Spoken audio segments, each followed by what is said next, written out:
toute la renommée qui avait cumulé Lindbergh lors de son exploit, et aussi après les voyages promotionnels dans des capitales de différents États de l'Union américaine, et aussi dans des capitales de différents pays de l'Amérique latine, ont produit le fait que Lindbergh ne voulait pas.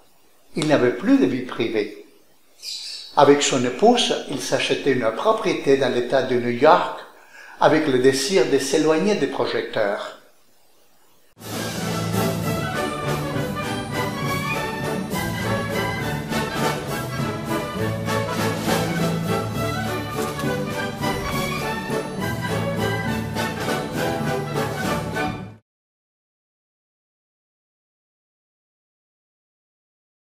La soirée du 1er mars 1932 s'est produit un horrible incident. L'enfant, Charles Lindbergh Jr., de seulement 1 an et demi, dormait placidement dans son berceau. À 20 heures, sa mère est venue le voir. La nounours s'est reposée dans la pièce à côté. À 22 heures, lorsque la mère est revenue pour voir encore une fois son fils, il n'était plus dans son berceau. Ils se sont vite rendus compte qu'il s'agissait d'un enlèvement, car adossé à la fenêtre de la pièce, qui se trouvait à l'étage supérieur, il y avait un escalier. Peu de temps après, une note mal orthographiée est arrivée, demandant 50 000 $ pour la rançon du bébé. Environ 200 personnes se sont adjudiquées l'enlèvement, en essayant de profiter d'une partie de la notoriété de Lindbergh. En quelques jours, un responsable de la famille a déposé l'argent dans un gros paquet dans un cimetière à l'extérieur de New York, comme l'exigeait le ravisseur. Mais même avec le paiement de l'argent, l'enfant n'a pas apparu. Plus de 2 mois plus tard, il est apparu dans une forêt à moitié mangée par les animaux. La médecine légale avait appris que l'enfant était mort le jour de l'enlèvement. Apparemment, le ravisseur l'avait laissé tomber de l'escalier. Comme le numéro de série de tous les billets des banques avec lesquels la rançon avait été payée avait été enregistré, les détectives ont commencé quelques jours plus tard à découvrir des sachets avec ces billets. Les sachets étaient dans une zone bien définie. Le cercle s'est fermé. C'est dans ces conditions qu'ils sont arrêtés celui qui payait avec ses billets, un immigrant allemand, Bruno Ottmann, charpentier de profession. Lorsqu'ils ont fouillé sa maison, ils ont trouvé dans les garages une bonne partie des 50 000 $ cachés dans de vieux bidons d'huile. Bruno Ottmann a toujours revendiqué son innocence. La presse scandale a qualifié le procès Ottmann du procès du siècle. Ottmann a finalement été condamné à mourir dans la chaise électrique.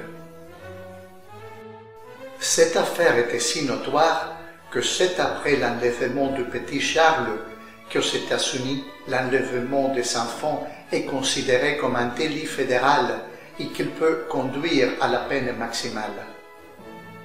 À partir de ce moment, Lindbergh a mené une vie amère, appelant le peuple des États-Unis un peuple barbare assoiffé de nouvelles sensationnalistes, accusant la démocratie américaine et même la démocratie elle-même d'être responsable de tous ces maux.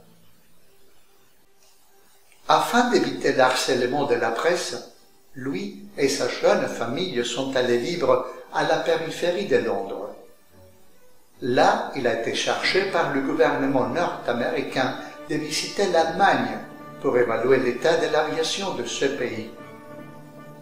En Allemagne, Lindbergh était reçu comme un héros, ce qui n'était pas anormal, car dans tous les pays, il était reçu de la même manière. En Allemagne, il a reçu le plus hautes condecorations. Mais c'est à partir de sa rencontre avec Göring et Hitler qu'il a commencé à faire des déclarations peu appréciées aux États-Unis. Il parlait de la supériorité de l'aviation allemande, de la discipline qui s'appréciait dans ce pays, du bien-être économique que l'Allemagne avait atteint sous Hitler et de la supériorité de la race aryenne. N'oublions pas qu'il était d'origine suédoise. Lorsque la Seconde Guerre mondiale fut déclarée, il revient vivre aux États-Unis. Comme son père l'avait déjà fait avec la Première Guerre mondiale, Lindbergh a plaidé pour que les États-Unis ne participent pas à la guerre en Europe. Il a formé un groupe qu'il appelait America First.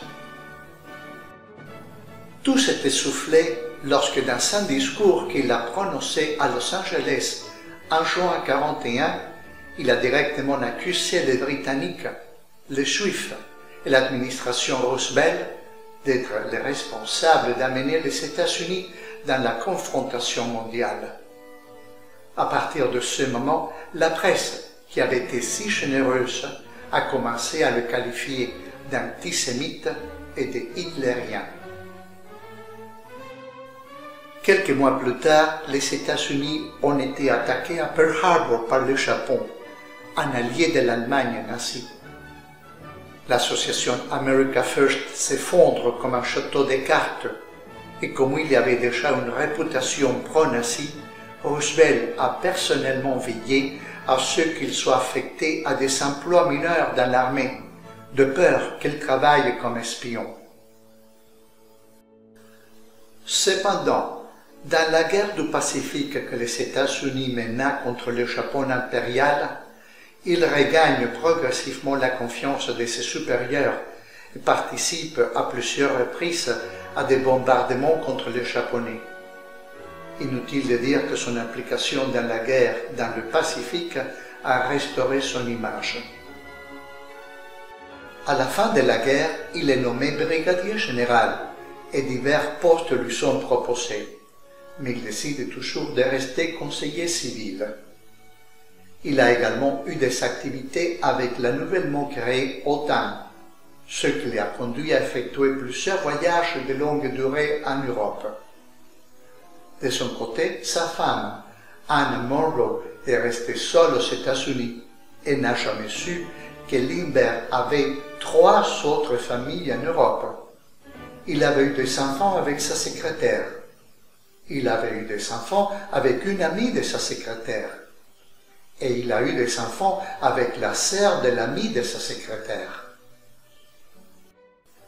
Tout cela a été découvert après la mort de Anne, son épouse. Lindbergh a été l'un des invités d'honneur du lancement d'Apollo 11, qui a mené les premiers humains sur la Lune en juin 1969. À la fin de sa vie, il s'est consacré à soutenir des organisations de défense de l'environnement. Il est décédé à l'île de Maui à l'âge de 72 ans. Si vous visitez la ville de Washington, où l'Institut Smithsonian a créé de si beaux musées, n'hésitez pas à visiter celui dédié à l'aviation et à l'espace. Là, vous pourrez voir de vos propres yeux le Spirit of St. Louis, l'accomplissement d'un homme et l'avancement de l'humanité. Celle-ci, c'est la 2e et la dernière émission dédiée à Charles Lindbergh. Et c'est aussi la fin de cette émission. Comme d'habitude, je vous remercie du temps que vous dédiez à mon travail et je vous dis à la prochaine.